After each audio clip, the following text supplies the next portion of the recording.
Scottish aerial assault. We're on board Roy's Golden Eagle for more stunning flights. It's certainly going to get hairy in one way or another.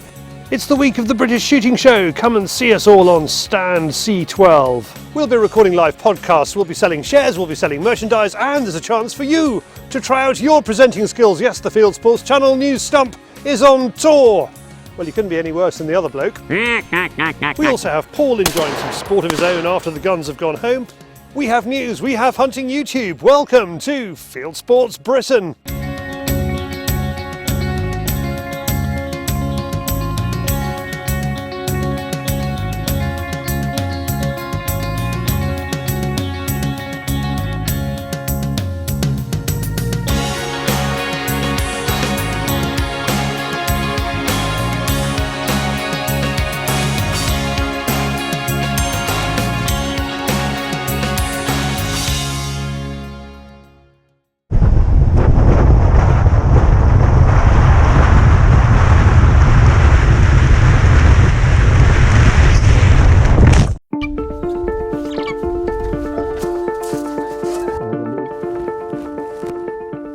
When you are practicing falconry, it's one of those passions, one of those all-encompassing parts of your life. You know, it's not just something that you can put away and forget about for the rest of the year. You only get rewarded by seeing what the birds are capable of, by putting in the groundwork and you know, building up over time and often years to get to the pinnacle of what you're trying to achieve.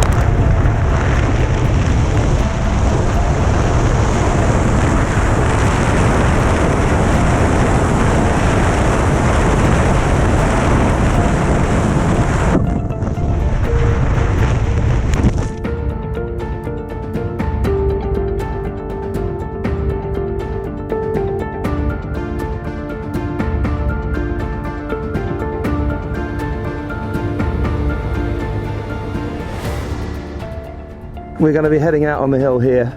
We've got one of my favourite little spots of hills here. And we've got a long bowl coming through, and we've got some lovely big thick heather patches on the sides and in the bottoms, and I'm hoping we should have a good few hares down in the bottoms of these. We're going to be flying it into quite a brisk wind today, so we've got a good clippy wind, and hopefully we're going to get on the other side of the face a little bit later on and put Cappy up, but we're going to concentrate on this side first, give Baby and the fruitail a run through.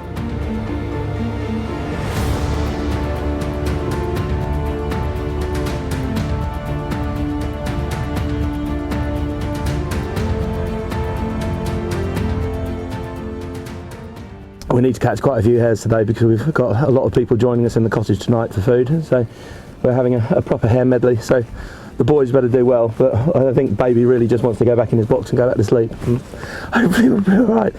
Come on, son. There we go. Good boy. Yes, wake up.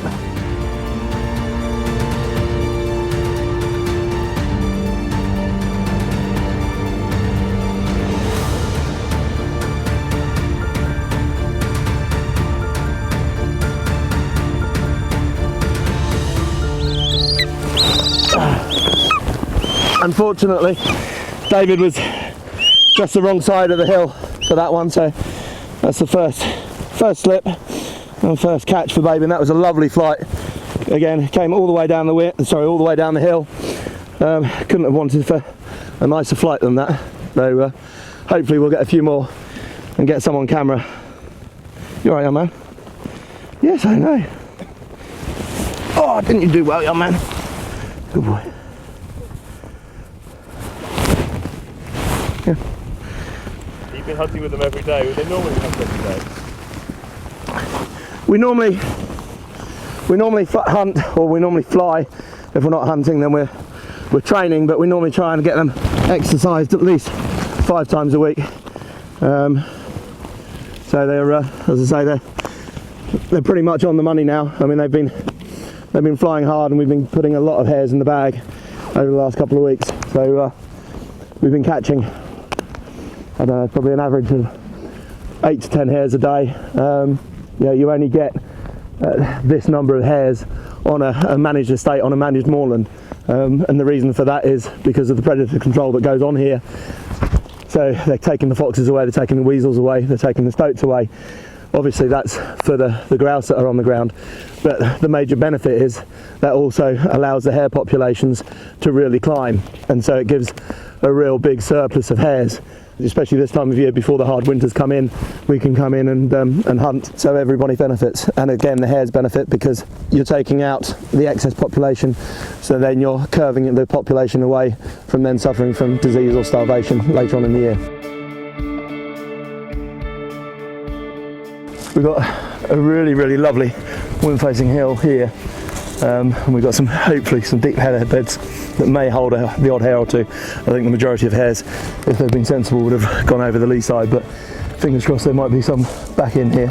So we're going to work the birds through, we're going to let Cappy off, and in this wind it should be quite spectacular because we've got a good strong headwind coming in here, so it must be 30-35 miles an hour, gusting up to. Yeah, I think it's certainly going to get hairy in one way or another. What sort of height will he go to? No idea, we'll soon find out. Hopefully your lens will be able to pick him up.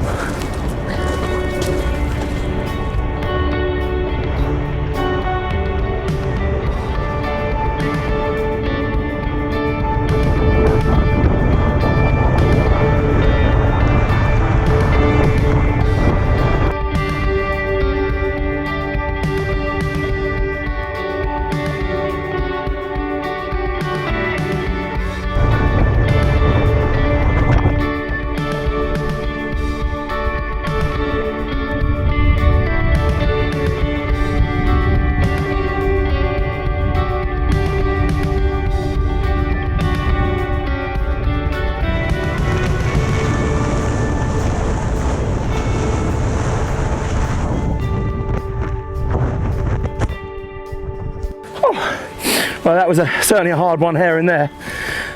There weren't a lot of hares in there, and the ones that are in here right in this edge, and he got that one just as it was going down a hole there. So I'll just quickly trade him off and then move on and see what else we can find.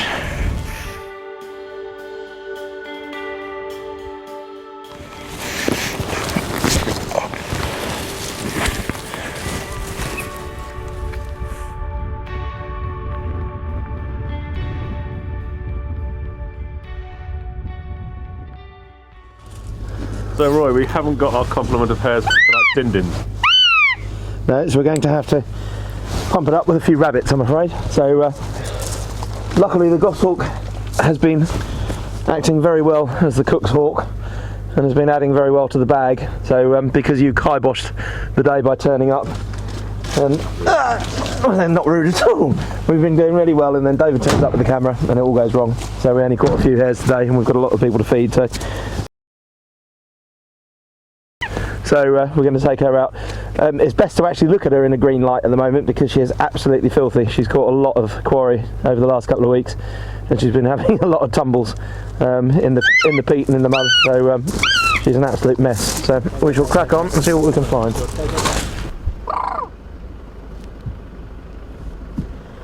That was a bit of an easy one, but again, we need a few rabbits in the bag, and away we go.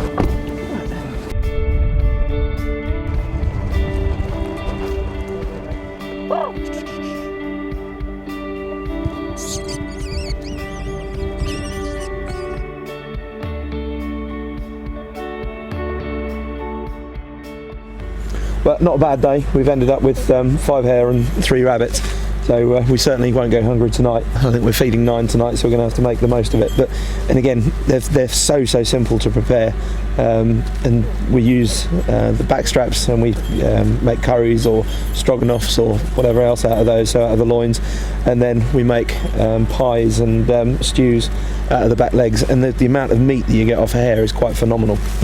And we'll just quickly have a run through. So I've got my special knife that Emberleaf kindly made me, and again this is made from one of my old hawking partners, so with her talons embedded in there.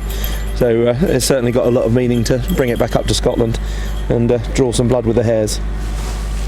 So all we do there is just run the knife down the back, open it up, and then all we've got to do is run the knife down the back of the spine, both sides, cut in, and then all you do is remove the loin like that, and again this side off, run it down and take it out. Then we just continue down, pull the fur off the back leg, just cut there,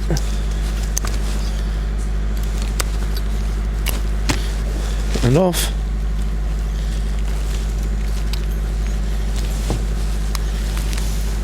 Dislocate the joint. Back leg off is almost akin to venison. We don't bother soaking it. With the rabbit, then we do. We put that in a buttermilk solution just to take out that sort of rabbity smell from them. Those dogs all came through. So it looks like we're going to be in for a better day today.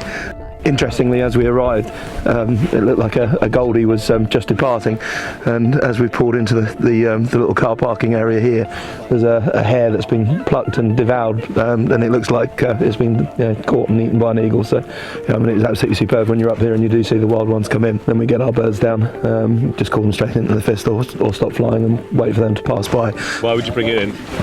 Bring the eagle in? Yeah.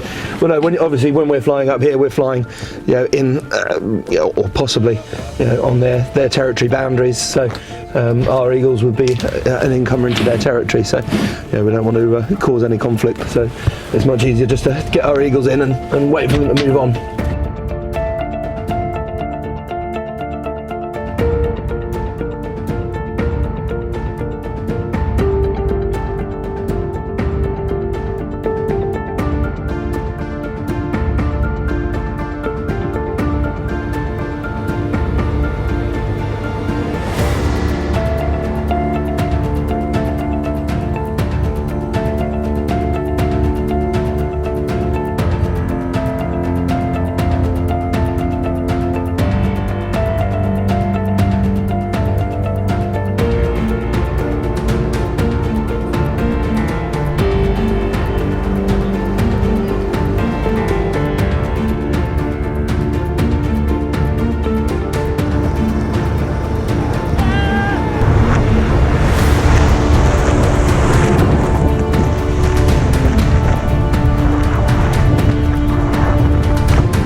Now, something that we've seen an increased amount of over the last couple of 3 years is hares seem to be utilising their holes a lot more. I mean, blue hares, unlike brown hares, do use holes. Whether or not it's just the case where we're not getting as much snow in the winter, so their evolutionary tactic of turning white, with the pelage turning from summer coat to winter coat, and obviously completely changing colour to match what should be the landscape, is not doing them any favours really. They're getting left out on the hills, shining out like Bolshevikans. So you certainly can't blame them for using the holes, but it's very frustrating for the eagles when they're coming in and the flight just abruptly ends, and the hares made it home. But, that is part of it. That is part of hunting, and it's you've certainly got to admire the hares. They are just phenomenal creatures, beautiful, beautiful animals, and it is always nice when they do get away. You can tip your cap at them and leave them to hopefully continue and breed a few more for the years to come. Thank you, Roy and friends. Incredible scenery, birds and dedication to the art of falconry.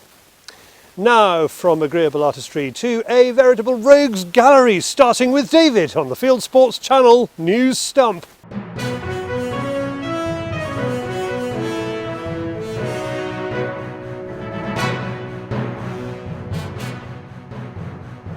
This is Fieldsports Channel News. Chris Packham is joining the fight against wildlife crime. He has launched a new non-profit company called Wild Justice, dedicated to bringing wildlife criminals to justice. Unfortunately, he counts everyone in the field sports community as a wildlife criminal, so it looks more like an ego trip than anything that will benefit wildlife. Here he is on the BBC Farming Today programme. There are many instances where we know that foxes are being hunted illegally. There's no ambiguity about that. We know that there's hare coursing taking place. And we just want to make sure that these are properly seen as crimes and the law is implemented properly. Upland gamekeepers are fighting back. Faced with attacks by animal rights activists from the new ScotLink group of organisations, grouse moors are posting videos of raptors on grouse moors under the hashtag #WeHaveWildlife. It's in order to counter the antis' argument that grouse moors don't. This video is from the Lammermuir's moorland group. At this time of year, keepers are catching up grouse to test them for strong-guile worm, as this video from the Angus Glens moorland group shows. Meanwhile, antis remain unable to agree on how to carry out conservation. An anti from Ramblers Scotland posted pictures of vermin traps on Cairngorms Moor, calling for a ban, just as fellow ScotLink members RSPB Scotland, along with Scottish Natural Heritage, got underway with their £6 million grant to set 16,000 stoat traps on Orkney. And the gap between farmers and the Scottish Government is growing following an NFU conference, which heard from farmers that protected species are predating ground nesting birds and hedgehogs, and birds of prey on the west coast are taking lambs in increasing numbers, while SNH looks on. A school in England has cancelled an event with a local hunt after the children received death threats from antis. The Leaden Vale Basset Hounds were due to make their annual visit to the Elm School in Herefordshire to show the children trail hunting. The school uses the meet as an opportunity to educate the children about hunting and the polarising debate around the issue, allowing them to make informed decisions. The school, however, postponed the day after an online campaign by violent animal rights activists. Antis are now stealing foxhounds and holding them captive. This hound, called appropriately Drama, was returned to the Crawley and Horsham hunt after it reported the hound missing to police. Local hunt saboteurs held the hound for 4 days, causing stress to both the kennel, staff and the hound. Austria is outraged after a dog mauled a deer on a ski slope.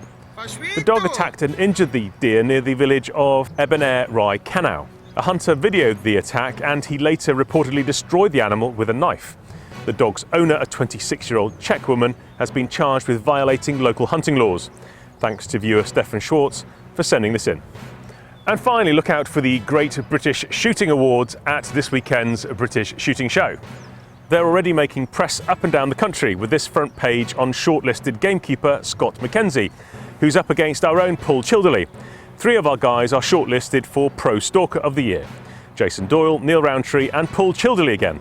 To me, they're all winners. You are now up to date with Fieldsports Channel News, stalking the stories, fishing for facts. Thank you, David. Next up, Modern Gamekeeper with Paul Childerley.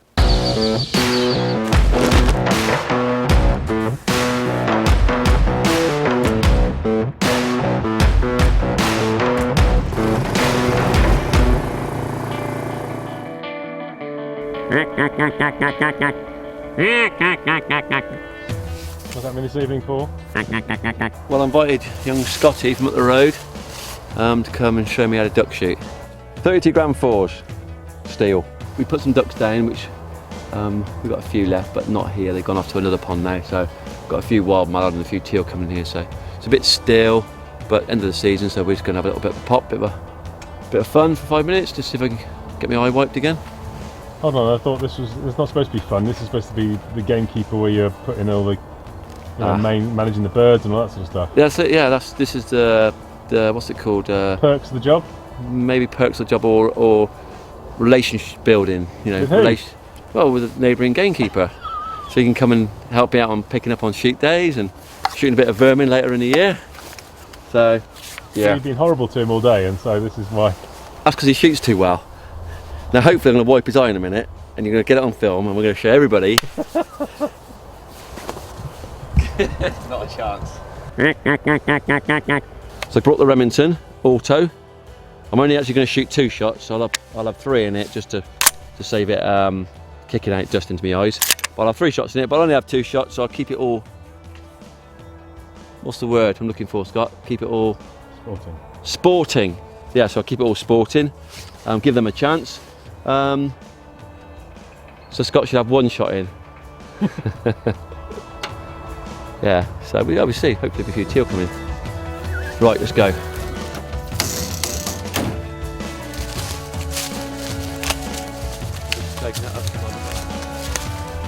Look over here, David. Come on.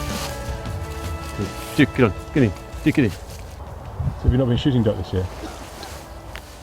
We don't really tend to do it until we've got some wild duck coming in, because we have obviously put down a few duck, and they spread out between the other ponds. So what's got given duck shooting a bad name is putting ducks down, and they basically circle around the pond on the drive. And you just did ducks here before when we're crowie shooting and the jack pipe boys.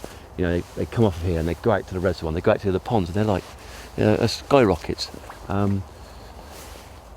So what we tend to do is leave the other ponds quiet, so they get used to going backwards and forwards and basically leaving this area. Otherwise you do get the circling effect.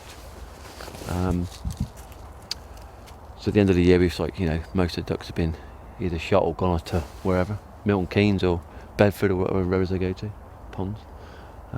We tend to feed a bit more when the weather gets a bit cooler.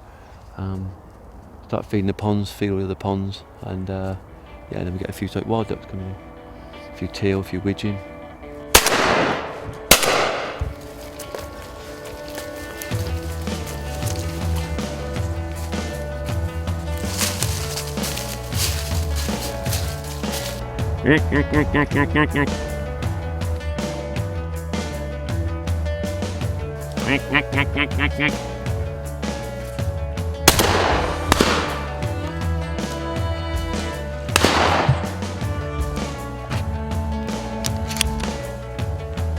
One for one there. There come.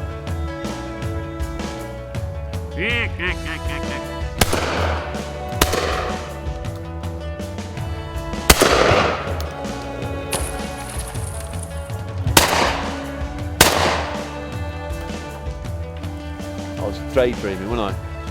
That could have been an eye wipe. Did you miss? Did you miss? Ah.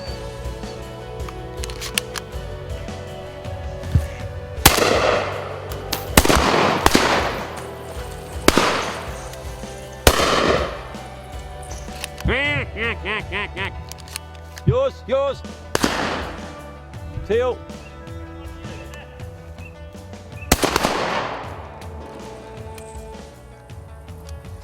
Hear that? Yep, and again. Teal, look up! Oh!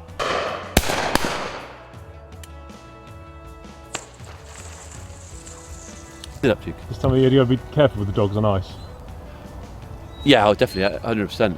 But this is only thin ice there, smash through this. But yeah, no, I wouldn't even bother putting a dog out on ice. We wouldn't be doing it. We wouldn't drop stuff on the ice if it was frozen solid. But David, I have seen a Mini parked on a lake. A few years ago though.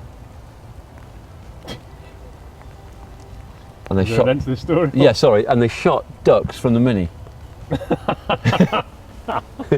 That was our hide in the middle of a Mini. Oh my god. In the middle of a lake, in a Mini. How did the Mini get there? Who's the Mini? Drove it out there. Drove it straight out the middle there. Yep. On purpose? You did it on purpose? In England. You did it on purpose? Yeah. Oh my god.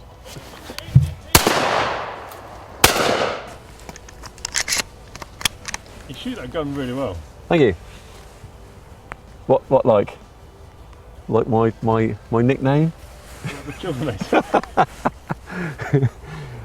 Yeah, no, it's funny. You just pick up some guns. It obviously just fits me.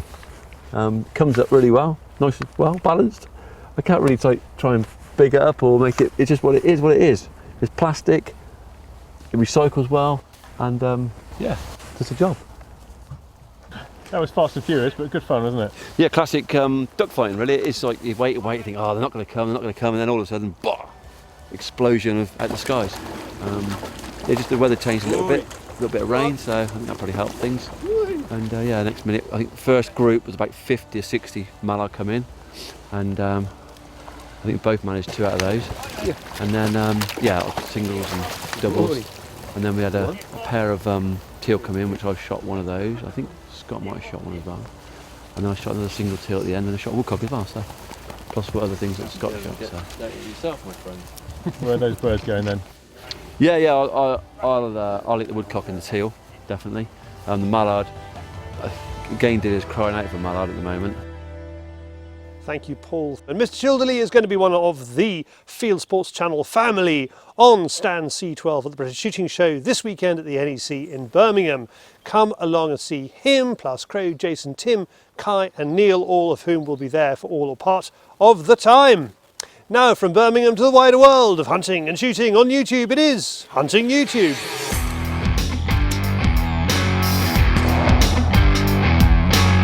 This is Hunting YouTube, which aims to show the best hunting and shooting videos that YouTube has to offer. This is the trailer for a red deer stalking film, but it looks pretty complete to me. It's from Hunter Brothers, who have moved to a pay TV channel called huntondemand.com. Something about the winter months.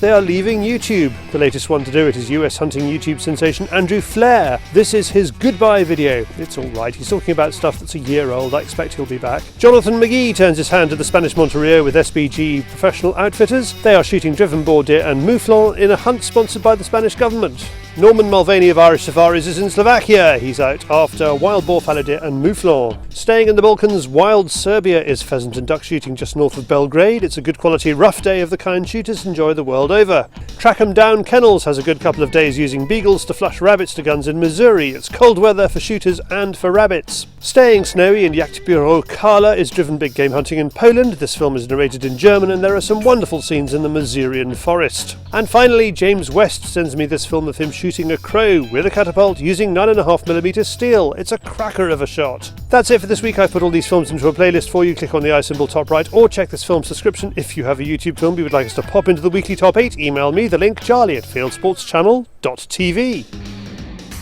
Well, that is it for this week. If you haven't done so already, please pop along to our website, fieldsportschannel.tv. You can click to like us there on Facebook and on Instagram. You can follow us on Twitter. You can subscribe to us on YouTube.